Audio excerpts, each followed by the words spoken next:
یقیناً اللہ تعالیٰ ہر چیز پر گواہ ہے۔ اب آئی ہے وہ آیت، اصل میں کانٹے دار آیت جو ہے، جو عورتوں کے حلق سے بہت مشکل سے اترتی ہے، کانٹا بن کر اٹک جاتی ہے۔ الرجال قوامون علی النساء، یہ تمہید تھی ساری، ایک سورہ بقرہ میں تمہید آ چکی تھی، علیہن لہن مثل الذی علیہن بالمعروف وللرجال علیہن درجہ، یہ کہہ کے بات چھوڑ دی۔ آگے آئے لا تتمنوا ما فضل اللہ بعضهم علی بعض، اور مزید اس کے لیے ذہنی جو ہے تیاری کر دی۔ اب آ رہی ہے وہ چیز جو چبھنے والی چیز ہے۔ الرجال قوامون علی النساء، مرد عورتوں پر حاکم ہے۔ یہ میں ترجمہ زور دے کر رہا ہوں۔ یہ قامہ جو ہے، قامہ جب علا کے ساتھ آئے گا تو کچھ اور معنی ہوں گے، قامہ بے کے ساتھ آئے گا کچھ اور معنی ہوں گے۔ قامہ بے کسی شے کو قائم کرنا، کونوا قوامین بالقسط، اسی سورہ مبارکہ میں آیت آ جائے گی، کونوا قوامین بالقسط، عدل کو قائم کرنے والے بن کر کھڑے ہو جاؤ۔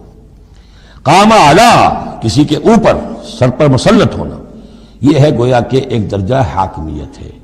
گھر کے ادارے میں حاکم ہونے کی حیثیت مرد کو حاصل ہے۔ سربراہ خاندان جو ہے وہ مرد ہے، عورت نہیں۔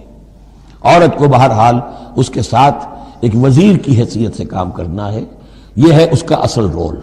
اسی لیے میں بیان کر چکا ہوں کہ وہ جو نسیان کا معاملہ تھا، اللہ تعالیٰ نے اس کے اندر چونکہ یہ سیکنڈ رول پلے کرنا ہے اسے یقیناً اس کے جذبات کو جو زیادہ ٹھیس پہنچنے کا امکان رہے گا۔ آدمی کو، ہر انسان، مرد بھی چاہتا ہے میری بات چلے، عورت چاہتی ہے میری بات چلے۔ اب آخر کار کس کی بات چلے گی؟ یا تو دونوں کسی طریقے سے کسی مسئلے میں متفق ہو جائیں، اور عورت جو ہے بیوی اپنے شوہر کو دلیل سے، اپیل سے جس طرح قائل کر لے تو معاملہ ٹھیک ہو گیا۔ اب اگر نہیں ہو رہا معاملہ تو اب کس کی رائے چلے گی؟ مرد کی رائے چلے گی۔ تو کس کو اس سے ایک صدمہ پہنچے گا؟ عورت کو پہنچے گا۔ لیکن اس صدمے کا ہی جو ہے انفلوئنس، اس کو کم کرنے کے لیے سیفٹی والو، نسیان کا مادہ اللہ تعالیٰ نے عورت میں زیادہ رکھ دیا۔ اسی لیے پھر اس قانون شہادت کے اندر ایک مرد کی جگہ 2 عورتوں کو وہاں پر اس کا نصاب رکھا گیا۔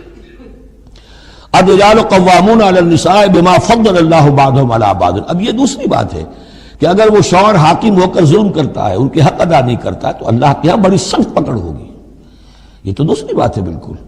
لیکن یہ کہ جو قانون ہے اسلام کا وہ یہی ہے کہ یہ اختیار دیا گیا، اب آپ اس اختیار کا غلط استعمال کر رہے ہیں، آپ اس کو ظلم کا ذریعہ بنا رہے ہیں، تو اس کی سزا اللہ تعالیٰ کے ہاں آپ کو مل جائے گی۔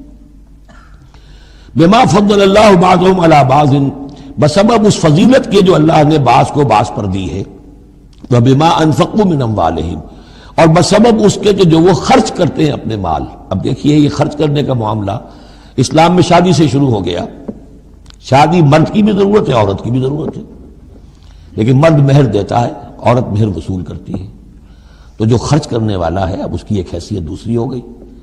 پھر گھر میں اس کا نان نفقہ پورا جو ہے، اس کا خرچہ، اس کی ذمہ داری، اس کو سپورٹ کرنا شوہر کے اوپر ہے، تو اب وہ مال خرچ کر رہے ہیں۔ بما انفقوا من اموالہم، فالصالحات، تو نیک بیویاں کون ہیں؟ جو کہ ایک یوں سمجھیے قرآن کے نزدیک ایک عورت کا جو اچھا کردار ہونا چاہیے، ایک خاتون خانہ کی جو بہترین روش ہونی چاہیے، وہ یہاں 3 الفاظ میں آئی ہے۔